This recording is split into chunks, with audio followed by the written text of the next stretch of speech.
Olá pessoal, tudo bem? Luiz Gago aqui para mais um DataCast e hoje nós estamos recebendo duas grandes potências aqui, a galera da Missão Crítica, né? O nosso tema hoje é soluções críticas, na verdade, infracrítica, operações críticas, né?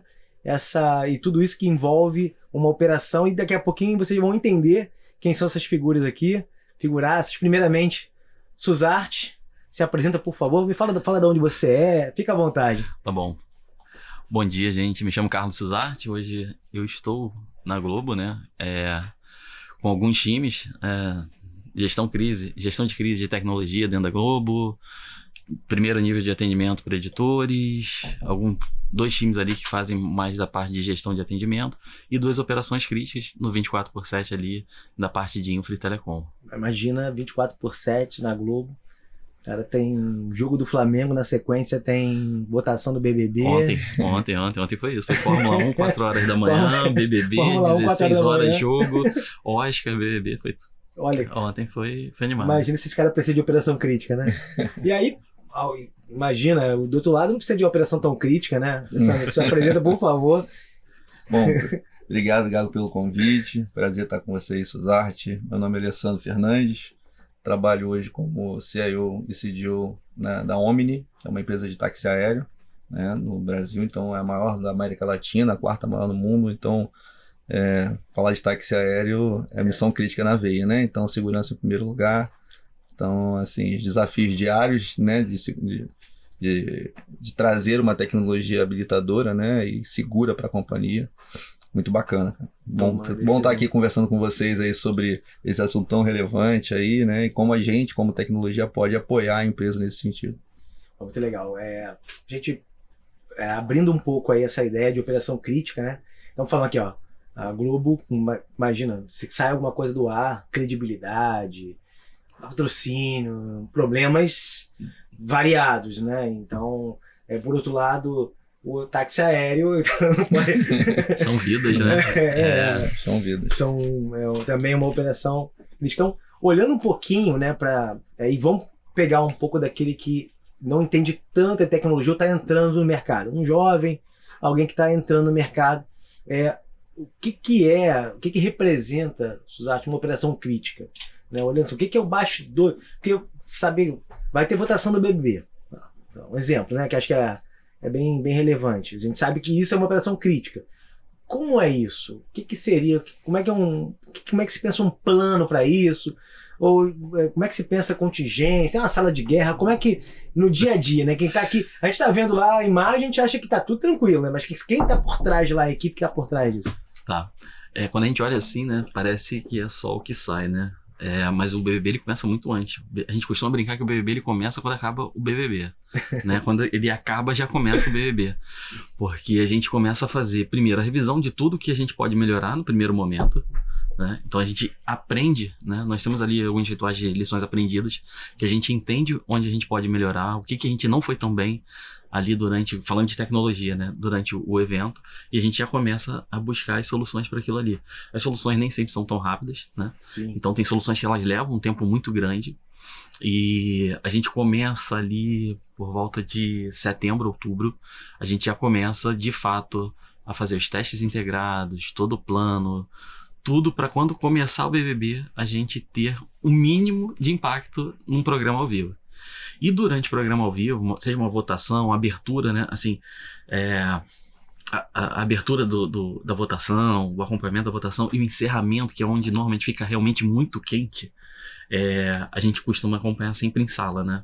A gente lá não usa sala de guerra, sala de solução, o nome mais amigável que foi criado. A mesma coisa, mas muda o nome. Muda o problema. É o mesmo problema mesmo, mas a gente usa como como guerra sala. Parece que tem um caos, né? É um caos, E a gente usa como sala de solução, então é uma sala que a gente tem o hábito, assim, em momentos normais, temperatura, ambiente normais, a gente faz ali um acompanhamento com as operações no 24/7, mas em momentos mais sensíveis, a gente faz um acompanhamento ali com um grupo maior da tecnologia, que aí é a galera que está acompanhando de fato ali na sala, no calor, né? Então a gente consegue acompanhar ali como é que está a temperatura da votação, está aumentando, não está legal, como é que está, e a gente faz isso em sala ali com todo mundo. uma operação mesmo. E você acabou de falar, né? Você comentou, corrida agora, domingo foi madrugada. Foi né? madrugada, 3 da manhã. 4 horas da manhã. Começou a transmissão 3, né? Ou 4, não lembro. A corrida em si era às 4, Era às 4, tem um pouquinho antes, né? É. A gente começa antes, na verdade, assim, a disponibilização do sinal, tudo isso começa 1h30, 2 horas antes. É mais ou menos o prazo que a gente começa a fazer todos os testes pra gente garantir que aquilo ali seja transmitido tranquilamente. E aí foi uma operação que a gente também fez com os times em sala, né? A gente envolve, assim, madrugada, o pessoal pode estar dormindo, alguma coisa assim, então garantir ali que vai funcionar é sempre muito importante. E como é que é lá, Alessandro? Olhando, porque eu conheço um pouco lá da Omni, né? E a experiência que... Sabe que é aeronave, né? Helicópteros, a grande maioria, né? E isso requer uma série de informação, Sim. controle, a manutenção, né, de cada peça, de horas de voo, não pode, né, tem lá a manutenção preventiva, a corretiva, isso tudo vai estar baseado em sistema. Além de tudo, né, monitorar, isso, como é que funciona essa operação crítica, como é que funciona para vocês lá? Assim, Gago, assim como ele disse, né, acho que hoje em dia a tecnologia permeia tudo, né, permeia a nossa vida, então as empresas hoje elas não vivem sem tecnologia. Sim. E aí numa característica, né, numa dimensão de uma operação de missão crítica, eu já participei de várias, né, nas nossas vidas passadas, né, mas você não pode errar. Você tem que ter não só a questão da resiliência, redundância, contingências, mas no seu ambiente produtivo, você não pode falhar. Por exemplo, os controles das peças não pode falhar, o controle das manutenções não pode falhar. Então, se você não tiver os controles adequados, você pode colocar em risco uma operação. Por mais que você já tenha isso nos equipamentos, né, que óbvio são equipamentos robustos, né, você está trabalhando com vidas de pessoas. Perfeito. Os sistemas para fazer manutenção preventiva, corretiva, que a gente chama de heavy, lean, são as manutenções programadas e não programadas, elas precisam estar conectadas com os dados de forma correta. Se os dados não estiverem corretos, você pode não trocar uma peça, você pode não fazer uma manutenção, ou você pode fazer até ter desperdício, fazer manutenções de duplicidade ou de desnecessárias, etc. Mas aí a segurança é sempre em primeiro lugar. Então, em todas as nossas operações e todos os nossos sistemas, a gente sempre coloca o quesito de segurança em primeiro lugar. Então, em detrimento da confidencialidade, da integridade dos dados, a disponibilidade ela é muito importante e sempre com essa visão de segurança em primeiro lugar. Então, provavelmente deve ter regras também, né? Muitas regras. A ANAC, a gente é Perfeito. muito regulado, né? Então a ANAC está sempre fazendo essas auditorias, isso é importante. Em todos os sistemas eles precisam ser homologados, Transparência, né? Informação. os processos precisam ser homologados para que justamente não aconteçam falhas, porque a gente não pode falhar. Não pode falhar. Então, na Omni, hoje, nós nunca tivemos um acidente com fatalidade. Então, acho que, se não me engano, a gente acho que é a única operadora que faz offshore que não teve nenhum tipo de acidente com fatalidade. Isso é um motivo de orgulho pra gente. E a gente busca, né, de forma incansável Que continue isso. assim. Né? Então, mas assim, em casa eu tenho 3 filhos e uma adolescente. Então a gente já aprende missão crítica em casa. Então, assim, sabe que sai com 3 crianças ao mesmo tempo. Eu tenho um de 2 anos e um de 15. Então, assim, sai com os 3 e uma de 8 no meio. A gente já vai aprendendo em casa como ser é uma missão resiliente, crítica? né? Uma missão crítica. Vai pro shopping com os 3 juntos. É uma missão crítica. Mas brincadeiras à parte, a gente tem que pegar e usar as tecnologias de forma correta, ter um mindset na equipe de que o papel que você tem, então sabe aquele trabalho não só de protagonismo, mas também com a visão, onde você está encaixado no conceito, saber a importância do trabalho dele para a empresa e para garantir a segurança dela. Então isso é bem bacana. Isso é muito interessante, né? Essas operações que geram muito engajamento, né? Então, táxi aéreo, todo mundo sabe que o propósito da companhia ali é o voo e seguro, né? Então, a cabeça da equipe toda está para isso. Idem para os projetos, como aparece, por exemplo, ali, um período como BBB, ou então, a gente falou dos anos pares, né? Copa do Mundo, Olimpíada, né? Então, eleições, e acaba virando, de fato, todo mundo engajado para que aquilo funcione, né? E aí, olhando para isso, né, Suzarte, até a pergunta é, quando existem coisas que podem acontecer, né, e algumas falhas, diferente do voo lá, que é a queda, existem outros problemas, com certeza, mas existem algumas falhas que podem, por exemplo, tirar a credibilidade, né? Reputação. Ou a falta de entrega, às vezes, né? De comerciais que já estão agendados, publicidades que estão agendadas. Não é tão grave, lógico, quanto o Alessandro falou, né? Ali trabalha com vidas e é sempre muito, muito mais crítico. Mas a falta de entrega, às vezes, de uma publicidade, de uma campanha que está sendo ali, né? Porque é aquele momento, né? Tem o prime time ali, que é o Jornal Nacional, é a novela, se estende. Mas esse ainda é muito flat, não é? Assim, apesar de ser crítico, ele não tem uma... Ele é flat, ele é comum. Diariamente, sim, isso aí. ele acontece, ele não é um evento, né? Não é evento. Então, mas é interessante porque é uma operação crítica diária. Porque quando a gente pensa assim, como é que, né? É verdade. Por exemplo, como é que desde a captação até a exibição, isso passa por uma cadeia que é grande. E ela é muito dinâmica, sabe? Você capta, isso vai para um centro, que isso distribui internamente, né? Por exemplo, e pode ser um jogo, ou não necessariamente ser um jogo, mas assim, isso é captado, isso é distribuído, tem um controller que vai fazer aquilo ali, tem a produção, então são grupos diferentes, porque acaba que tá muito no dia a dia, né? E tem muito, como o Alessandro comentou, tem muito processo, né? Certo. Então assim, é tudo muito procedimentado, tem uma questão de qualidade muito alta. Então, assim, além da equipe, a qualidade tem também os contornos, né? As contingências. Então, por isso que a gente normalmente não costuma ver muito questões de impacto na TV, vamos dizer, digital analógica, né? Lá a gente olhando parece que tá tudo bem. Atrás deve ter uma galera rodando prato lá, fazendo funcionar. Às vezes tem que rodar um pratinho aqui, de repente, a questão da disponibilidade, ela é muito importante, A né? contingência que tu falou é algo interessante. Então, sim, em geral, os sistemas têm contingência, né? Sim, tem contingência e muitos deles têm contorno, né? Às vezes, assim, tem alguns sistemas que, assim, a gente tem o A, B e o C. A gente nunca ficou sem os três, lógico. Graças a Deus, né? A gente nunca ficou sem os três. Mas mesmo assim, às vezes, uma integração entre um sistema e outro pode falhar. E acaba que tem os contornos. Alguns mais manuais, alguns contornos, às vezes, mais operacionais, mas que no final, assim, pro resultado final, que é a entrega, né? Ali pro consumidor, ela passa transparente. Passa a gente pensa, às vezes, nos conceitos mais latentes, assim, que a pessoa está vendo. Mas existem coisas, às vezes, até no back-office, ou coisas mais simples do dia a dia, que são muito importantes para a empresa, né? São muito importantes para o contexto. Por exemplo, já trabalhei em uma oportunidade que a empresa de capital aberto e a reunião do conselho, ou uma reunião que você vai fazer divulgação de resultado, você precisa de pensar em 3, 4 contingências, ou seja, se isso não funcionar, o que eu faço? Então, é uma coisa tão, parece commodity, meio banal, mas ela é relevante para o contexto da companhia em termos de visibilidade, em termos de imagem. Imagina, por exemplo, a divulgação de resultado no meio dá um corte de alguma coisa. Sim. E você não consegue recuperar isso de forma rápida. Ou às vezes numa reunião do conselho que tem que deliberar alguma coisa que é importante, você não consegue fazer essa deliberação, porque hoje em dia está todo mundo espalhado, né? Às vezes não consegue estar fisicamente no mesmo local. Sim. Então, são coisas simples, né? Eu tô colocando dentro de um contexto um pouco mais back-office, mas que você também tem que se preocupar, às vezes, no dia a dia das companhias. Então, acho que todas as empresas hoje vai ter, de alguma forma, algo que seja de missão crítica. Nem que seja segurança cibernética, nem que seja uma infraestrutura que seja crucial para a empresa, para minimamente você recuperar o ambiente de uma forma rápida, né? Então, acho que todas as empresas precisam colocar. Quando a gente fica falando aqui, né, a gente está falando de vidas, está falando de conceitos, mas é tão importante quanto.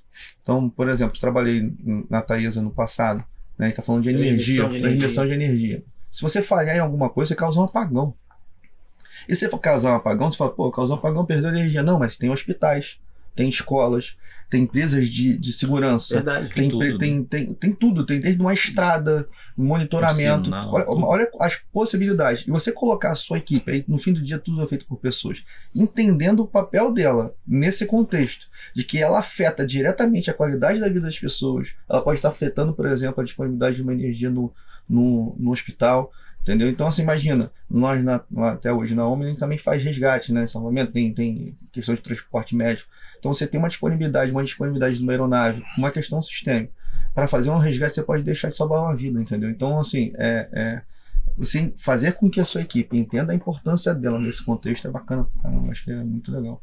Então, acho que em todos os aspectos, desde um aspecto que você vai trazer imagem, receita para a companhia, né, a reputação da companhia, até o aspecto mais crítico, né, do que o seu negócio traz, é bacana, que ele trouxe ali, cara, imagina uma eleição, fazer uma divulgação de um dado errado, ou no BBB o cara parar no meio de uma votação, vai achar que aquilo ali é fraude. Então tem vários contextos aí que são... A gente tá falando do... A gente estava trocando uma figurinha um pouco mais cedo, né, sobre uns exemplos, né, de credibilidade. Né? Então, a gente até peguei algum dado aqui, ó. Um paredão no BBB chega a ter pico aí de 50 mil votos por segundo, né, num período mais alto. Isso aqui é dado que a gente pegou na internet. Então, imagina que uma falha, se por algum momento um sistema sai do ar e não consegue fazer a votação, e tem torcida ali, né? Porque o cara tá apaixonado e emocionado, ele é um torcedor daquele que ele tá fazendo a votação, e aí ele não consegue. Mas já aconteceu, acho que já aconteceu no passado, eu vi, né, que, tá super... sobrecarregou, né, e tal. Acho que hoje não mais, mas já no passado. Eu até acho que as pessoas conseguiram entender um pouquinho mais. Não faz sentido nenhum você pegar uma empresa do tamanho da Globo, uma operação da Globo, com a reputação, e prender a votação de um participante, com todo o respeito que eu tenho ao participante, mas não faz o menor sentido isso, né? E acho que as pessoas hoje já conseguem entender, mas ainda assim existe muita paixão nessas artes. Existe. Então você perde a reputação mesmo. A gente disponibiliza esses dados para auditoria, sabe? Olha isso. Tem que ser auditado. Não lembro se é pro Ibope, mas a gente disponibiliza os dados da votação. Assim, é super restrito os dados, né? Claro. Ali tá no mas grupo, só para garantir a idoneidade ali isso aí. Do dado. Mas sim, hoje em dia a gente tava conversando um pouco antes que, assim, hoje o que tem sido feito, né? Porque antigamente é muito difícil, né? Pô, vai tocar, mas fulano tá perto.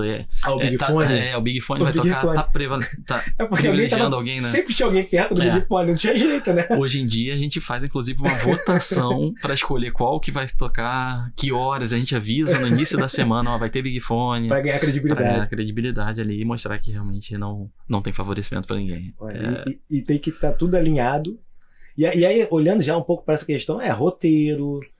tem que ter plano de ação, ou seja, olhando para tua estrutura, além de equipe, que você falou lá, sala de solução, você tem roteiro, sala de solução, equipe, procedimentos, né, contingência, você já comentou aqui. Então isso tudo vai permear essa criação do ambiente, né, do dia a dia de vocês, né? Sim. E lá, hoje, olhando lá, você acabou de falar, comentou da Taesa também, né? Eu sei que já passou por outras operações críticas também, né? Bancos, né? As seguradoras. Assim, você não pode falhar, né? Se você falhar, você pode colocar em risco toda a sua operação, né? Imagina, isso valores estranho, errados. Né? Já aconteceu, por exemplo, de ter algumas falhas, né? Em vidas passadas acontece. De fazer pagamentos, volumes significativos e ter que ter tempo para você estornar valores, assim. Então, assim, não pode falhar, né? Imagina, todas as operações falando, de alguma forma você vai ter um momento crítico. Mas eu acho que, por exemplo, existem coisas que estão no âmbito técnico, né? Por exemplo, você fazer um PCN, né? Um plano de continuidade de negócio, olhar o DR, que é, né, Disaster Recovery. Então, é importante sua equipe estar preparada para quando acontecer um incidente ou quando acontecer alguma coisa, saber o que fazer, para não ficar aquela barata voa, né? E aí, o que eu faço agora? Ninguém sabe o que fazer com o que eu faço.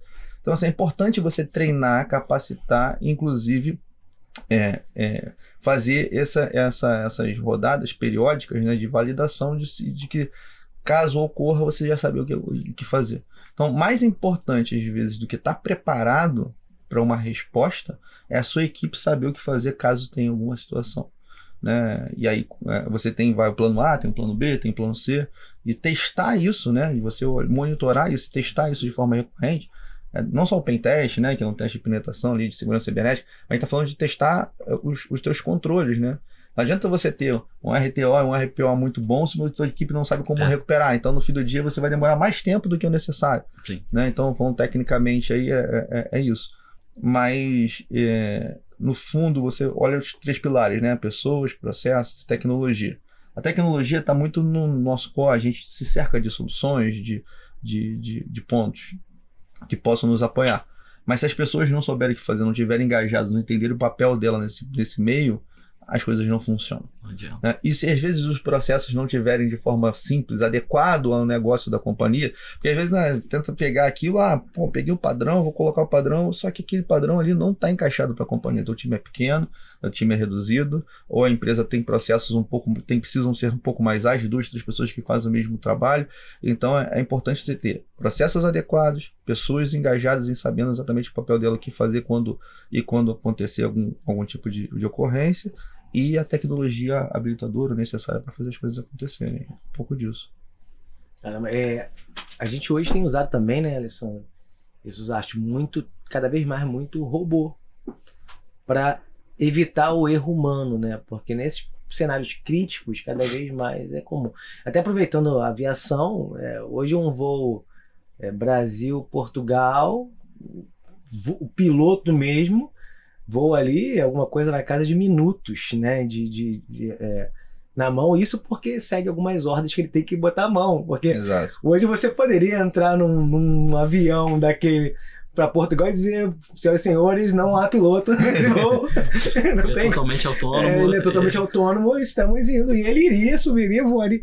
Inclusive, quando você vai fazer passada em oceano, por lei é obrigado a ser piloto automático, não pode ser manual, né? Não pode voar em manual, então isso cada vez mais vai acontecer, né, Alessandro? Digamos, automações, processos automáticos, robôs, IA, enfim, para que fuja do erro humano, né? Sim, entendo que tudo que é repetitivo, né, algo que você não pode falhar, algo que realmente você não precisa de uma inteligência, vai tendenciar isso e vai trazer a segurança necessária.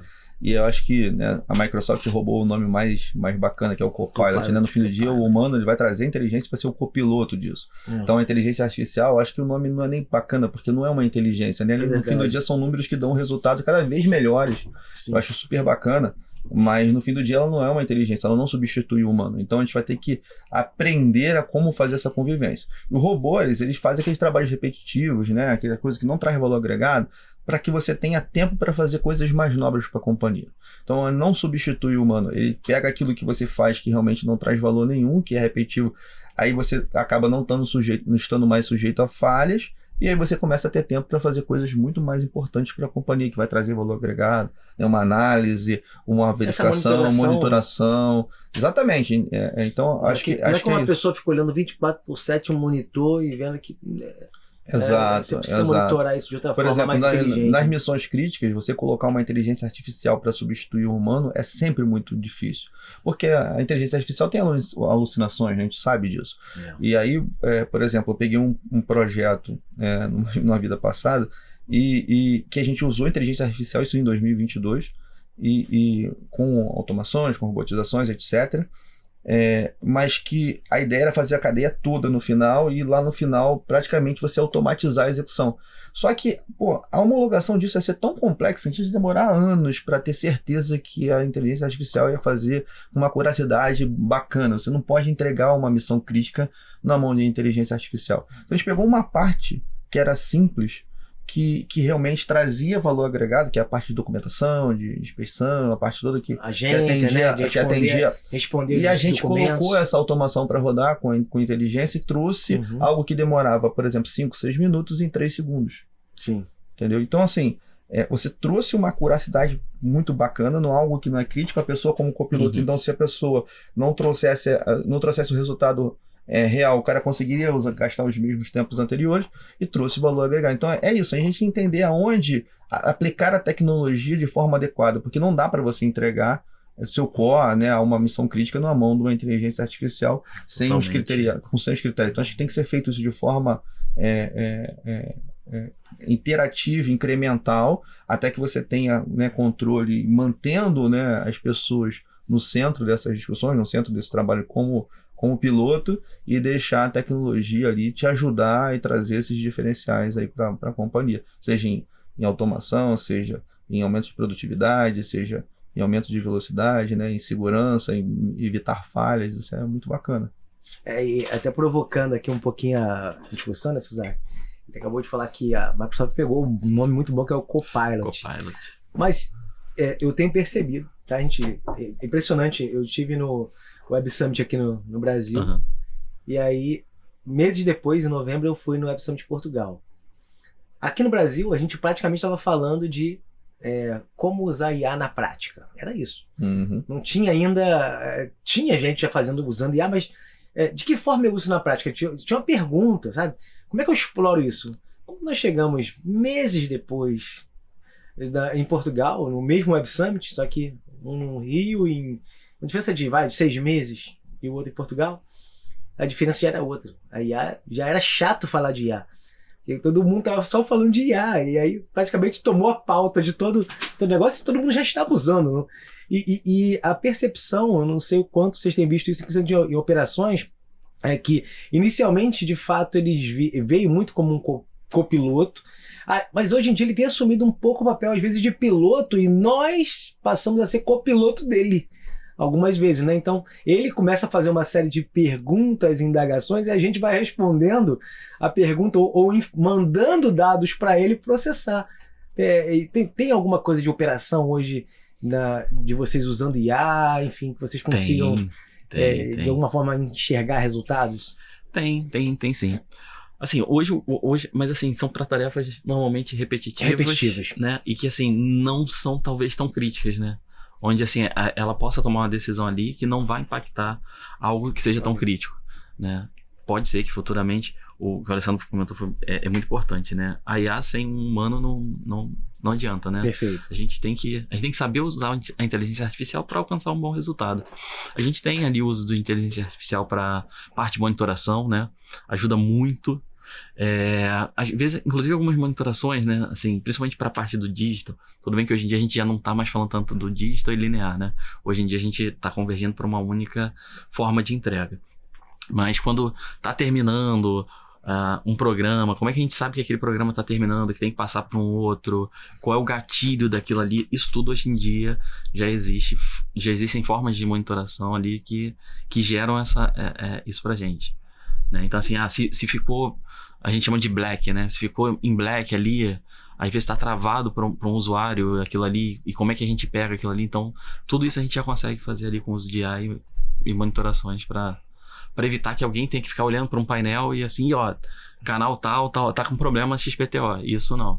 Então, assim, se aquilo ali acontecer, às vezes a pessoa virou e não olhou aquilo ali. Então, tem algumas coisas que a inteligência artificial ela chega muito ali para ajudar e apoiar. Eu lembro lá na Globo, lá no Jardim Botânico, às vezes a gente passava lá num andar, cara, tinha todas as telas, assim, de todos os canais.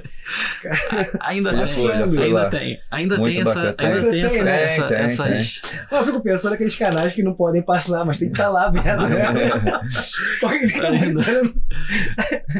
Publicamente assim não, mas ainda tem... Claro que não, Aqui, no Ion, né? Ali basicamente toda a exibição tem sido feita dali, concentrada, né? ali, Tá né? concentrada ali a distribuição. Então, a gente tem ali algumas salas que ficam ainda com todos os televisores. São muitos canais, né? São muitos canais. É impressionante. Vai pensar do infantil ao... E a quantidade de informação nisso tudo, né? Assim, absurdo, armazenar, né? guardar de isso. Reportagem, de programação, é fantástico, né? Pensar nisso é muito legal. Eu tive conteúdo demais, né, cara? Muito conteúdo. Muito. O Suzarte falou comigo até pensando em transmissão. A Globo tem uma transmissão, né? Tem um canal de transmissão, acho que liga o Maracanã, não é isso? Quando a gente vai fazer jogos, né? A gente tem... Agora eu esqueci o nome técnico lá, mas a gente tem um canal ali para plugar a nossa UEM, né? Uma linha, né? Uma linha para fazer essa transmissão. Cara, olha que coisa, olha a infra, cara. Do Maracanã até... acho que os grandes estádios a gente tem, se eu não me engano, a gente tem ali... É dedicado pra gente conseguir entregar. Olha. Da mesma forma que a gente explora novas tecnologias, né? Hoje em dia, a gente já tem reportagens sendo feitas pela... Esqueci o nome também do sistema, peço perdão. Mas que é uma mochilinha, vamos dizer assim, com 5G, a pessoa vai lá, grava, tal, não sei o que, transmite aquilo ali de onde estiver. E essa questão, né, que foi colocada, tanto para uma empresa quanto para outra, se hoje existe alguma dúvida com relação a manutenção, olhando para a Omni, né? Que é a atual, sua empresa atual, você teria que ter um cuidado, né? Porque se a informação que chega para as pessoas é que houvesse um descaso, não precisa nem um erro, um descaso com algum tipo de manutenção, seria impactante para a empresa. Idem para a Globo, né? Acho que uma das operações lá é jornalismo. Aí tá até comentando sobre isso. Imagina, ele vai lançar aquilo, ele tem que verificar a fonte, não pode nem demorar muito a publicar, nem soltar antes. Ele pode estar soltando alguma coisa errada. Então, Sim. esse processo e o publicar, né? Ou seja, de fato permitir que aquilo ali se torne algo público, é uma questão também de tecnologia, porque alguém escreveu, mas a fazer o send, de fato o deploy acontecer daquele negócio, ele tem uma curva, né, o Suzarte? É interessante, né? Normalmente, assim, grandes reportagens, a gente criou, inclusive, um mecanismo de troca muito grande com a área de negócio para a gente conseguir saber quando nós teremos um furo de reportagem, né? Porque, assim, hoje o ambiente está ali, estável. Aconteceu alguma coisa, a gente tem que fazer essa publicação, aumenta o consumo, aumenta tudo, como é que a tecnologia se comporta para receber, né, esse assédio que vai ser fora do normal, tem a questão do não vazar informação, de confirmar a informação para também não passar informação falsa. Então, é um processo ali que envolve ali, tanto a área de publicação quanto a área de tecnologia muito forte. E lá, Alessandro, como é que também essa questão de informativo, de informação também deve ser levado muito a sério, né? Para evitar algum tipo de vazamento de informação errada, né? Sim. Até, assim, como a gente é B2C, né? B2B, na vida a gente tem a empresa B2C, que é a Rivo, né? Que é a nossa de São Paulo, que faz transporte de passageiros, né? Mais VIP.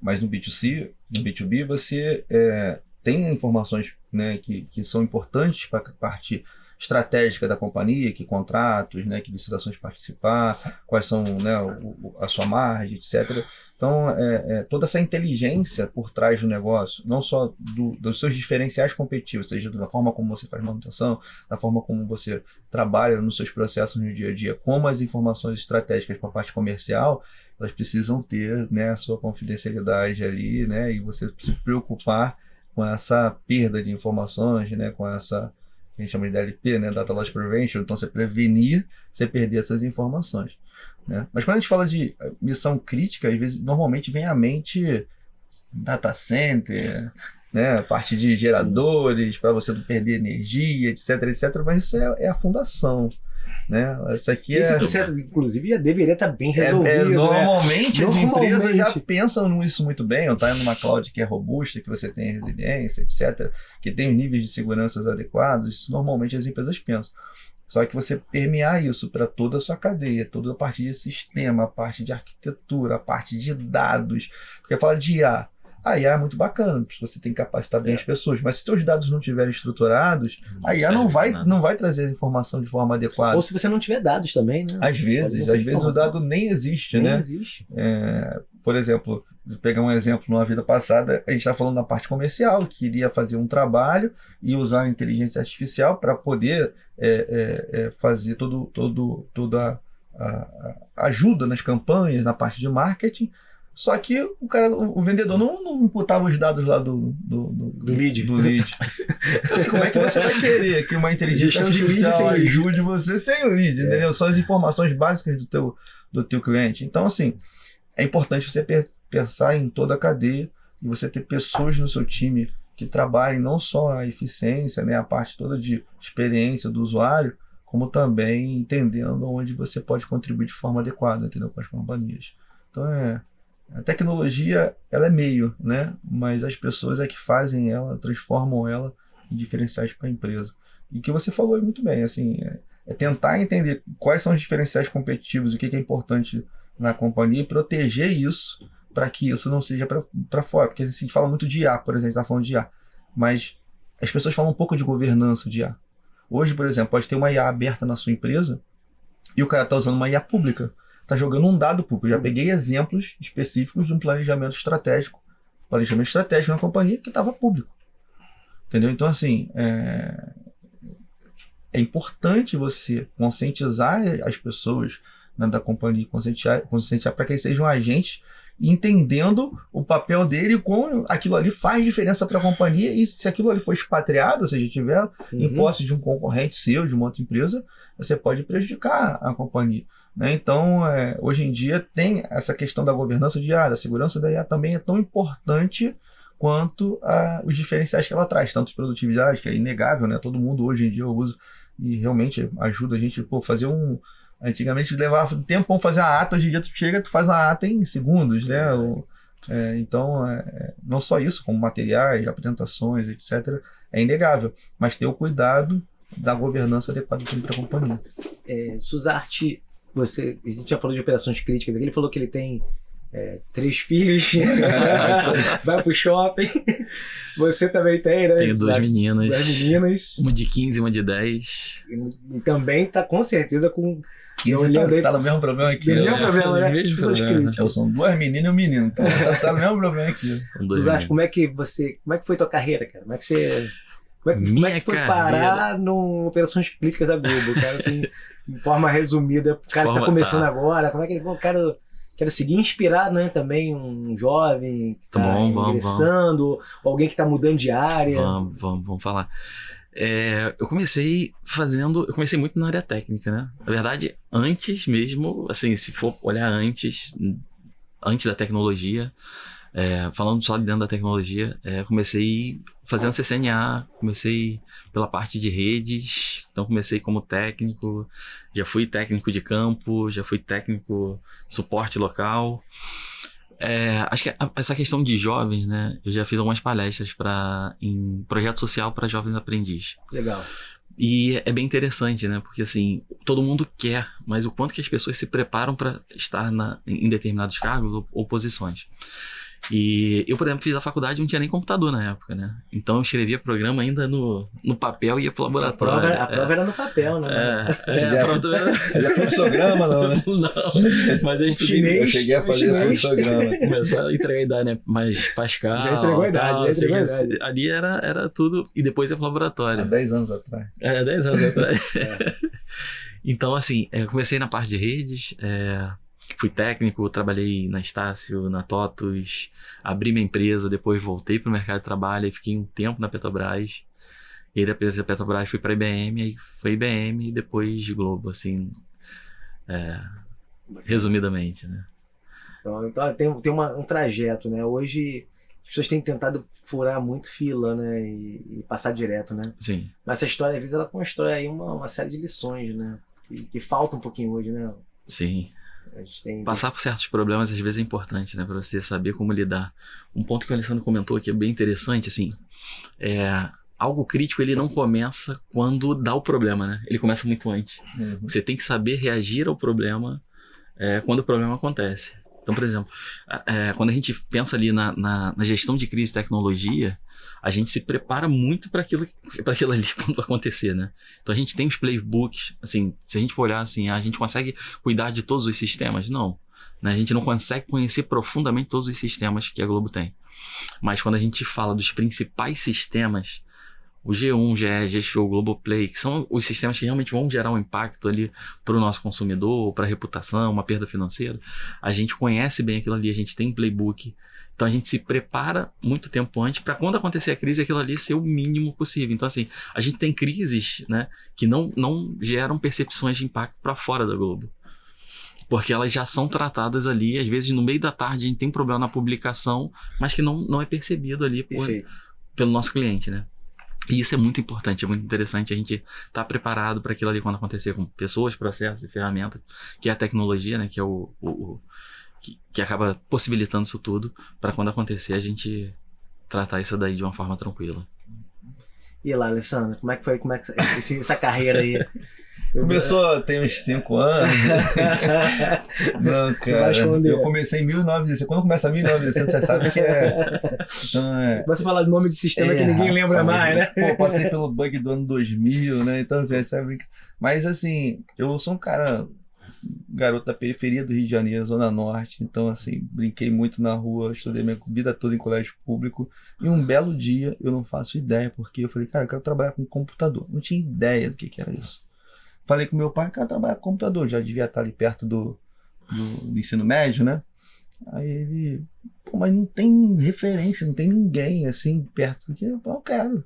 E aí eu fui escolher, só tinha um colégio, né, estadual, só tinha um no Rio de Janeiro na época, acho que só tinha um particular também, que tinha processamento de dados. E eu passei lá, assim, para fazer lá, a prova era super difícil para entrar, eu fui, entrei, estudei e tô até hoje, cara. Assim, eu sou apaixonado por tecnologia.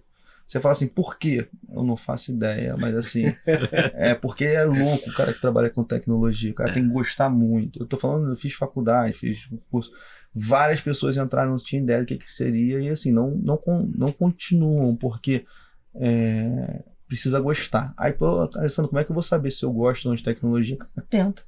Porque eu lembro que uma vez eu estava ajudando um rapaz, ele falou assim, quero trabalhar com TI e tal, não sei o que, você quer trabalhar com o quê? Hoje em dia a tecnologia ela é tão grande. Ela é imensa. Ela é tão imensa, você tem tanta especialização, perfeito, você tem que saber o que você se adapta. Então às vezes a pessoa entra e desiste porque ela não tentou outras frentes. E a tecnologia hoje, ela está em tudo. Ela tá em tudo. Eu lembro que em 2017, a Paula Belize, quando o presidente da Microsoft, falou assim, todas as empresas são de tecnologia. Óbvio, né? É uma provocação. Sim. Né? Porque o core da empresa na tecnologia, a tecnologia é meio. Mas todas as empresas hoje dependem da tecnologia. Uhum. Nós hoje dependemos da tecnologia. Eu não consigo pegar um Uber sem o meu celular. Uhum. Tira o teu celular durante 2 dias para ver o que acontece com você. Assim, as pessoas não conseguem hoje em dia mais viver de uma forma natural sem a tecnologia. Então, assim, eu comecei lá atrás, comecei numa consultoria, a consultoria foi bacana, né? Eu fiz estágio na IBM, aí o estágio na IBM é aquele bem infraestrutura básica, etc. Aí fui para uma consultoria, aí, pô, me enveredei para a parte de sistemas. Meu irmão, ali foi um mundo. Eu trabalhei em várias empresas, Petrobras, Vale, né? Sim, foram várias implementações, grandes empresas no Rio de Janeiro, a parte de indústria, varejo. Isso me trouxe uma robustez de entendimento dos negócios e um bichinho que pica e fala assim, cara, você consegue fazer diferença na vida das pessoas, você consegue fazer diferença nos negócios. Cara, aquilo ali me fez uma movimentação absurda, né, de ter que estudar, de ter que me especializar. Então, assim, eu tenho vários MBAs porque eu queria aprender cada vez mais. Eu me especializei em administração, gestão empresarial. Por quê? Porque eu quero entender como funcionam os negócios por trás para entender como a tecnologia pode se conectar com isso e trazer diferenciais para isso. Né? Aí, óbvio, fiz especialização em inovação, transformação digital no MIT, etc. Mas para trazer também quais são as tecnologias habilitadoras, como fazer isso aqui de forma correta para conectar. Então, assim, aí é toda a minha trajetória. Eu trabalho há mais de 20 anos como executivo em tecnologia. Né? Agora, mais recentemente, fui CIO da Taesa, depois trabalhei na Polimix, são indústrias totalmente diferentes. E agora na aviação, minha primeira experiência em aviação. Meu irmão trabalha há 20 anos na aviação, ele está me ajudando bastante. Eu não entendia, óbvio, já conhecia um pouco ali, de tanto conversar com ele, né? Mas, e não não é simples, é altamente complexo. Inclusive tem diferenças, né? Que você falou da asa, que a gente chama de asa fixa e asa rotativa, né? O helicóptero é o apelido. É apelido. Mas assim, a gente fala helicóptero e avião, né? Mas assim, eu achei engraçado que logo no início, uma história bacana, eu fui lá e conversando na manutenção heavy, que é a manutenção pesada, como se fosse do carro, aquela de 10 mil, 20 mil, então tem manutenções periódicas. Aí conversando com a pessoa, eu falei assim, porque o avião ele foi feito para voar, o helicóptero não. Aí eu achei engraçada a frase, né? Foi mesmo, porque a aerodinâmica do avião é feito para isso. O do helicóptero, por mais que tenha toda a aerodinâmica, etc., ele é sustentado estruturalmente pelos motores, pelos rotores, etc. Né? Então, assim, é uma complexidade muito maior. Nós temos 12 modelos de aeronaves. Você vai pegar uma empresa de aviação, tem 2, 3 modelos. Né? Então, cada um são 3 fabricantes diferentes. Né? Então, você tem que capacitar todos os seus mecânicos, a manutenção, para trabalhar com todos os... Cara, é uma complexidade. Peças. Né? Então, você tem que ter o mínimo de peças necessárias, mas também não pode faltar, porque senão você demora para fazer as manutenções necessárias. Ter as pessoas capacitadas nos motores, nos equipamentos, e para cada aeronave são 3 tipos de especialização. Então, assim, é uma complexidade no negócio, fantástica. Então eu gosto de estar lá perto, eu gosto de ir lá olhar Na como operação, é que está, né? na Como operação, tá, onde as coisas fazem acontecer. Vamos lá, como que a gente pode te ajudar? Quais são as suas dores? O que a gente pode fazer diferenciais? O que você acha que a gente poderia trazer de diferente que realmente poderia uma oportunidade aqui que a gente pode trabalhar juntos? E eu trago esse mindset pro meu time. Cara, vamos lá.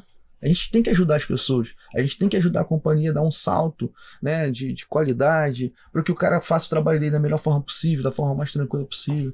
Então, a minha trajetória toda vem permeando, baseado sempre nisso, né, de como eu posso fazer. Eu gosto de ter responsabilização, autonomia para fazer as coisas, e a tecnologia ajudar, né, no fim do dia, na vida das pessoas. Imagina, o trabalho que a gente faz o transporte das pessoas em segurança. Imagina uma família, quantas famílias tem no helicóptero que leva daqui até uma plataforma, da plataforma até quantas pessoas estão esperando essas pessoas chegarem em segurança, né? Não é só a questão financeira. Então é importante saber onde o teu trabalho impacta e você ter orgulho do que você faz, é muito bacana. É legal, a gente tem visto também que às vezes pequenas soluções, né, inovadoras, elas transformam totalmente aí o ambiente. Às vezes aquilo que está sendo pensado, né, de forma extremamente complexa, alguém que está ali na tecnologia, a gente tem esse poder, né, Suzarte, muitas das vezes de fazer uma releitura daquilo que está sendo feito já rotineiramente. E muitas das vezes a gente consegue, né, olhar, e até uma brincadeira que ele falou assim, eu falei, Suzarte, o que tem de problema? O que pode acontecer de problema? Ele falou, alguém aqui programa? Eu falei, eu programa. Sabe, qual é esse negócio chamado deploy? Fala aí, Suzarte. O Luiz perguntou, né, assim, quais são os nossos maiores problemas. Eu falei, perguntei, alguém aqui programa? Ele falou, eu falei, é o deploy. Tá tudo funcionando. Fez o deploy. Não, mas acontece, né? Hoje tem alguma experiência assim que, enfim, nas experiências que você viu, a gente tá falando ali de, por exemplo, BBB 2020, 2021, tem aquela parte de... Tu entrou em 21 pra Globo? Foi, 21. Ali já... Esse período mudou bastante, né? A relação das pessoas com o conteúdo, né? Sim. E tem uma virada muito grande desse período pra cá, em termos de streaming. Como é que a tecnologia tem se comportado? Tem. Antigamente a gente tinha muito a visão do linear e digital, né? Então eram duas plataformas muito diferentes. E até com a TV 2.5 foi lançada... Se você puder falar um pouquinho dos conceitos... Tá bom. Eu entendo, eu conheço, mas eu sei que... Foi lançado o chamado DTV+, o Lighthouse, né? Inclusive lá em Brasília, foi feito todo o lançamento. É uma nova forma da gente transmitir, né?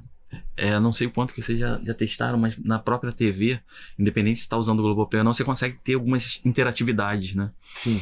No Carnaval teve ali, você podia ouvir só o som da bateria, você poderia ouvir só o vocalista cantando. Então, são formas de interagir diferente, né? Então, isso é uma forma de transmitir diferente, é uma forma de entregar o conteúdo diferente. E o consumidor, ele veio mudando bastante, né? Antigamente a gente tinha uma virada ali do que a gente chamava do linear para o digital muito grande. BBB, por exemplo. Isso acontece. Acabou a transmissão no horário aberto. Acabou a transmissão e aí a produção faz, né? Aquele sincerão segunda-feira ali, quando começa a pegar fogo, corta e vai só pro Globoplay, né? Então aquele corte ali é uma rajada que a gente chama, né? Que é uma virada muito grande pro Globoplay. Só que hoje o nosso público ele já está consumindo muito já dentro do Globoplay. Então antigamente a gente tinha ali... A pancada era maior antes, hoje ela era maior. Hoje em dia a pancada ela já é menor. Assim, já tem muita gente assistindo, continua sendo uma pancada grande, mas já tem muita gente já consumindo já direto ali. E acaba que essa virada que antigamente a gente... Tivemos alguns percalços aí no caminho, hoje em dia ela já não acontece tanto. Tanto pelo aprendizado, né? A questão do aprendizado, quanto pela questão hoje da forma de consumo. Deixa eu te fazer uma pergunta, cara, assim, eu achei bacana, né? Porque eu só interajo através do streaming, né? Do Globoplay e tal. Assim, por exemplo, eu vejo alguns produtos, algumas propagandas, normalmente jogam um QR Code na tela, mas nessa interação, você poderia, de repente, pegar os próprios produtos que estão ali na tela, ali sendo visualizados e fazer uma comercialização. No cara chegando, o que é isso aqui? Jogar um QR Code, já cai no site lá para fazer a venda. Pô, vamos chegar lá. Não é? Essa é a intenção. Essa é a intenção, assim, né? Comenta-se, né? Por exemplo, tá numa novela, pô, vi aquele Porque brinco. parece que é A inserção, né? Porque parece... A Mari, vou até mandar um abraço pra Mari aqui. A Mari e a Raquel. Nós falaram bastante. Não, porque eu acho super bacana quando você pega uma propaganda e não parece uma propaganda. Não, então, tipo, o cara tá usando um produto ali Sim. e você tá vendo a marca, aquilo ali é uma propaganda e você não faz Sim. ideia de que seja, né? Então, assim, eu vejo algumas nas mídias sociais, as pessoas fazendo, vai fazendo, falando, você, quando você vai ver, tu tá no meio de uma propaganda e você não percebeu. Exatamente. Mas isso deve ter no BBB, o cara tá lá, não sei o que, tu vê que tem um produto no final ali, o cara tá fazendo comida, tá lavando a roupa, né? Sim. Então, assim, se o cara chegasse ali, plum, ia ser bacana, né? Da inserção é interessantíssimo, né? Que a Mari comentou que você pega uma novela, por exemplo, que tá o capítulo passando às 8 da noite, a atriz chega numa BMW. E aí, chegou na BMW, ela desce da BMW e vai. Só que para outra inserção que foi na madrugada, pode chegar num áudio. Assim, você consegue mudar. Que bacana. Né, você tá, sei lá, consumindo um refrigerante. Entendi. E aí tem lá um refrigerante na mesa. Igual aqui, imagina se fosse um refrigerante e a gente tá aqui falando. Para uma publicação, passando esse refrigerante aqui. Só que quando vai à noite, já passa uma outra coisa. Um suco. É um suco. Mas é uma inserção, né? Bacana. É interessante demais isso lá no... Tem, inclusive, hoje em dia, tem essa parte que o Alessandro falou, né? Sim. Que é a questão do... A gente pretende chegar lá, que é justamente assim, tá no BBB, poxa, eu gostei da poltrona, tá? Onde que eu compro, como é que... Tem essa questão de evoluir para chegar nessa forma de vender. E tem essa questão da inserção. Hoje em dia a gente faz, inclusive, comercial dinâmico, né? A gente faz entregas diferentes de comercial para públicos específicos. Muito ligado ao dado, né? No streaming, né? No streaming. Qual é o tipo de dado que, né? Qual é o perfil do Luiz, qual é o perfil do Alessandro, como é que eu vou entregar um comercial personalizado, né? Verdade. Não sei se vocês já tiveram essa experiência, mas assim, olhar na TV, tá passando um comercial e você olhar no streaming e fala assim, mas é diferente. Sim. É uma entrega totalmente personalizada, que é justamente a entrega do... que vai te agradar que mais, faz muito mais Faz sentido. muito Faz mais sentido para todo mundo, né? Sim. Para você que tá ofertando um produto que eu quero consumir, o produto e ali não tá passando algo que não faz sentido para mim. Sim. Né? Muito bom. É bem impressionante. O Alessandro, a questão de... Olhando hoje para a energia, você já trabalhou com transmissão, a gente falou bastante aqui sobre isso, e tudo está girando com energia. Estamos rodando agora, né? O Brasil está discutindo muito isso, servidores e tal. Basicamente, energia é um novo potencial, né? Sim. E a IA consome muita energia, né? Isso vai ser aí talvez aí um divisor de águas aí para E o Brasil, ele é protagonista nessa questão da transição, né, da matriz energética, né? Assim, o Brasil tem muita matriz limpa, né? A gente é muito privilegiado. A gente tem a parte eólica, a parte solar, a gente tem rios, né, hidrelétricas, etc. Então, assim, a gente é privilegiado em relação a essa matriz de geração limpa, que nos outros países é um desafio enorme, né? Então, o Brasil ele é privilegiado nesse sentido. Então, tem tudo para ser um protagonista nesse ponto. E como você bem trouxe, né, essa parte de IA, ela consome de data center. Tem data center, inclusive, que eles são monetizados pelo consumo de energia, não mais pelo volume de dados ou pelo processamento, etc. Porque isso é muito crítico. Então, existem algumas empresas, como a Energisa, etc., que já estão construindo data centers próximo a essas gerações, porque realmente tem essa sinergia, né, de geração de energia com a utilização dela. Então, assim, o Brasil ele tem um papel muito significativo e pode ser protagonista em todo esse movimento. A gente poderia aproveitar todo esse potencial nosso para captar esses data centers para cá, para que a gente possa fazer esse processamento para cá e realmente distribuir para o mundo inteiro. É uma necessidade latente e não tem como diminuir. O consumo de energia ele vai sempre aumentar. E é importante que a gente tenha, né, uns planos de curto, médio e longo prazo. E o governo vem trabalhando nesse sentido, né, de estruturar esses planos para que a gente possa ter energia suficiente para poder suprir toda essa necessidade. Mas eu acho que é um desafio muito grande no mundo essa geração de energia limpa para suprir toda essa demanda que vai existir nos próximos anos, considerando a inteligência artificial. Óbvio, né, a gente está trabalhando, tá falando a gente, né, o mundo trabalha para que a gente consuma menos energia. Então, tu vê, né, cada vez mais processadores mais otimizados, com menos consumo de energia. Mas, assim, é latente, não tem como, é algo que não tem como você voltar atrás. E a gente sabe que o uso da inteligência artificial já faz diferença hoje no nosso dia, né? E vai fazer cada vez mais diferença no dia a dia, a gente vai ter que se adaptar. E como você bem colocou, cara, a energia ela não é simples, porque você tem que gerar, e você tem que transmitir, e você tem que distribuir. Então são 3 papéis bem segregados. Se você não tiver isso muito bem organizado, você gera e não consegue transmitir, ou você gera e transmite e não consegue distribuir. Então você tem que ter as 3 pontas bem equilibradas. Por isso que é importante você fazer um plano bem estruturado, ter inclusive um planejamento de internacional para trazer, por exemplo, uma Amazon, grandes empresas para ter, de repente, data centers aqui no Brasil, perto dessas geradoras, porque você tem um custo menor. Obviamente, você aí tem o desafio do telecom para você distribuir essas que o Brasil também, né, tem fibra ótica. Tem fibra ótica. A gente tá bem posicionado muito nisso. Muito bem posicionado nisso. Então, assim, tem uma oportunidade absurda. Mas aí tem uma questão política, uma questão geográfica, tem uma questão... reforma tributária, exatamente, tem uma confusão acontecendo. Aí eu tenho ambientes externos e internacionais que a gente pode... É o que eu falei, tem uma oportunidade grande para a gente ser protagonista nesse movimento mas também não podemos errar o time, né? Isso aí. O time é um problema, né? Porque é muito rápido, né? Sim. Se a gente errar o time... Tem um evento que, inclusive, aqui no Rio de Janeiro, na Barra, que fala exatamente sobre isso, que é o MIT que faz, né?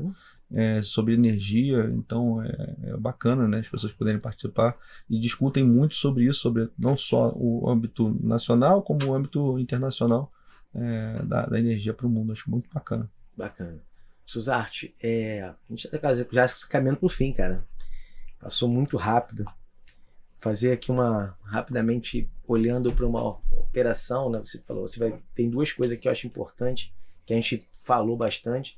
Um foi todo o processo e como você faz para manter aquele ambiente, e nós falamos também de pessoas. E hoje nós estamos lidando com muitas características de gerações diferentes, né? Geração, enfim, mais variada, X, Y, eu já perdi até as letras, né? Pessoal mais técnico, mais especialista, mais ligado a negócio. E o quão tem sido hoje o desafio de gerenciar pessoas. Você está com um time grande hoje, e essas diferenças, como é que funciona hoje gestão de pessoas? Acho que são 2 desafios, né? Pessoas, e antigamente a gente tinha, acho que a proximidade do local, né? Hoje em dia as pessoas elas estão totalmente espalhadas, né? Verdade. Então, tem gente da minha equipe que está na Alemanha, tem gente que está no interior do Brasil, assim, e ter essa pessoal, né, interagindo, como é que a gente faz para criar a interação necessária, como é que a gente aproveita o melhor de cada recurso, né? É um desafio grande. Eu não lembro qual era o técnico de futebol, mas que ele tratava cada jogador individualmente. E aí ele tratava assim, tinha jogadores que ele não falava dentro de campo, ele falava fora do estádio ali, ele falava fora de campo. Então assim, esse papel de liderança ali do pessoal é entender. Às vezes é difícil, você tem um grupo muito grande, né? Mas você entender ali como é que você extrai de cada um o melhor e como é que você utiliza, né? Porque assim, as pessoas são diferentes, né? Tem pessoas que o perfil é diferente, a forma de interagir, de falar, de lidar, tudo é diferente. Aonde cada pessoa se encaixa ali, onde ela vai desempenhar o melhor papel. Então, tem pessoas mais extrovertidas que a gente coloca ali justamente para fazer contato ali com a área de negócio, com a área cliente, ou pessoas mais técnicas que vão fazer outros tipos de função. É um desafio interessante, mas que no final de tudo, sabendo lidar ali com cada um e olhando, acho que muito para essa questão do indivíduo, sabe? A gente consegue extrair o melhor de cada um. Legal. E lá, Sandro, você que dá essa experiência aí com gente, eu sei que ele falou das palestras sociais, tudo. Você já é muito focado também em rede social, né? Você trabalha bastante. Como é que lidar com gente assim? Eu adoro, assim, é uma paixão, assim. Eu descobri quando eu comecei a liderar, naturalmente, né? Isso tem alguns anos atrás, li muito para poder, como você falou, né? No início eu linearizava, né? E tratava todo mundo igual. Você vê que não, isso não funciona. Você tem que trabalhar o indivíduo. Você tem que fazer com os teus liderados também. Trabalhe os liderados deles com as mesmas características. Eu faço sempre um all-hands, e quando eu boto all-hands, eu boto todo mundo mesmo, para todo mundo estar interagindo, etc.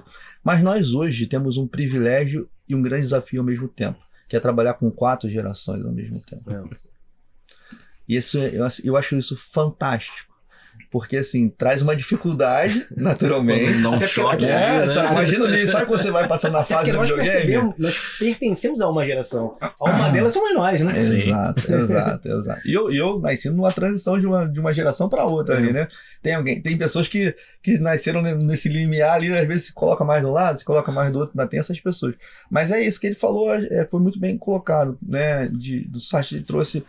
É importante você extrair o melhor de cada geração, de cada pessoa, e você entender, conversar, entender as necessidades e os desejos de cada indivíduo, para você conseguir não só ter um ambiente bacana. Você pegar, por exemplo, as experiências das pessoas, né, que estão ali já há bastante tempo numa empresa, que já tem uma vivência muito grande, e pegar um rapaz que acabou de entrar e, por exemplo, fazer uma mentoria reversa, e pegar as experiências desse cara e conversar com esse outro aqui, é muito bacana, é uma troca absurda. Porque esse cara ele vem com gás, com a mídia, com ideias, com toda a parte que a gente fala hoje, né? De mídias sociais, de integrações, de uma facilidade, uma agilidade diferente, uma velocidade diferente, mas é difícil ter uma continuidade. Costumam conhecer muitas ferramentas. Muitas ferramentas, tudo, tá tudo na ponta da língua. A agilidade é outra. Em compensação, é difícil, às vezes, você ter uma continuidade num projeto, aqueles projetos maiores. Então, de repente, você construir, ao invés de fazer aqueles projetos mais estruturantes maiores, fazer projetos menores para engajar esse. Então, assim, você tem que trabalhar também uma estrutura, né, organizacional. Você tem que trabalhar tudo para que você consiga funcionar bem com o seu time e com todas essas gerações. Eu acho que esse mix traz uma oportunidade absurda, tanto de inovação, quanto de criatividade, quanto de resiliência, assim, muito bacana. Então, assim, a minha experiência com isso é muito positiva, né? Eu gosto muito de estar próximo das pessoas, né? E ver como você pode fazer o diferencial, não só ajudando no crescimento delas, quanto também no crescimento da companhia. É muito bacana. Acho que mas é um desafio, cara. Legal. Um desafio legal. A gente aqui na Eudata, a gente criou até esse podcast para poder fazer um canal de comunicação com gente que está querendo aprender tecnologia, né? E já chegando aqui já no fim, agradeço demais o que vocês fizeram aqui, compartilhar a experiência, levar, né, de fato, aquilo que pode contribuir, né? E acho que a gente está fazendo esse papel aqui de contribuir com a sociedade, contribuir com essas gerações e também drivar um pouco, né, do caminho tecnológico aí. Tem muita gente que fica procurando, querendo saber o que fazer, não tem ideia de como começar. É legal ouvir um pouco da história de vocês, foi bem bacana. Então, Suzarte, fica à vontade para as considerações finais, se quiser mandar um abraço para alguém, tem momento. Mandar um beijo para minhas filhas, agradecer demais aí o convite, foi um papo muito interessante, prazer em conhecê-la, Alessandro, obrigado. Momento muito agradável aqui, de troca, de conhecer, né? Às vezes a gente só ouve, mas não ouve tão próximo assim, né? Ou não troca tão próximo. Foi um momento muito agradável, muito bom. Muito obrigado pelo convite. Pô, legal. Eu agradeço demais, tá? E um abraço pro pessoal lá da Globo também, eu já mandei um abraço para alguns, né? Em especial aqui a Mari, Regiane, Raquel, enfim, a galera lá, pessoal lá da turma toda que tá com a gente lá. Alessandro, considerações finais, já te agradeço demais aqui, agradeço também a Omni que disponibilizou o teu tempo e, por favor, fica à vontade para as considerações finais. Bom, obrigado pelo convite, Gago, um prazer conhecê-lo, Suzarte, acho que a experiência, né, do cara que é bacana demais, né, coisa que tá no nosso dia a dia, né, muito, muito legal. Acho que essa troca aqui é importante. Se eu pudesse dar um recado, né, para as pessoas, para os jovens que estão começando, comecem na tecnologia, procurem seu caminho. Você vai encontrar, tem assim, a gente está falando desde lá da parte de relacionamento, projeto, arquitetura, infraestrutura, sistemas. É muito grande. Dentro de sistemas você tem back-office, front-office, você tem várias oportunidades. Estamos falando da parte técnica, mas assim, insista que na tecnologia tem espaço, está carecendo de bons recursos, né? Então você sabe disso, Gago, sabe da dificuldade de encontrar boas pessoas que realmente gostem da tecnologia, né? E a gente tem um espaço absurdo e obrigado mais uma vez para a gente poder compartilhar nossa história, nossa experiência um pouquinho aqui. É sempre bom poder compartilhar, né? E estar próximo de gente tão bacana quanto você. Como é que encontra vocês lá no LinkedIn, na rede social? Alessandro Fernandes, lá no LinkedIn. Eu sou um cara que adoro interagir, faço mentorias óbvio, quando dá, né? Mas com algumas pessoas, faço troca, né? Então, sou bem engajado, como o Start mesmo falou, em fazer algumas palestras, alguns compartilhamentos com jovens, né? Principalmente também pessoas com deficiência. Eu gosto de fazer o engajamento de pessoas com deficiência no setor de tecnologia. Legal. Então tenho experiências bacanas hoje lá na Omni, muito legal. Eu já tive na Taísa de palestrar, etc, assim, muito bacana. Mas eu acho que são duas entradas, né? É difícil o cara começar em tecnologia, às vezes o cara não sabe para onde, né? O jovem, o cara quer experiência e o jovem... Só que hoje tem tanto conteúdo na internet que o cara já dá para chegar com uma experiência bacana. Sim.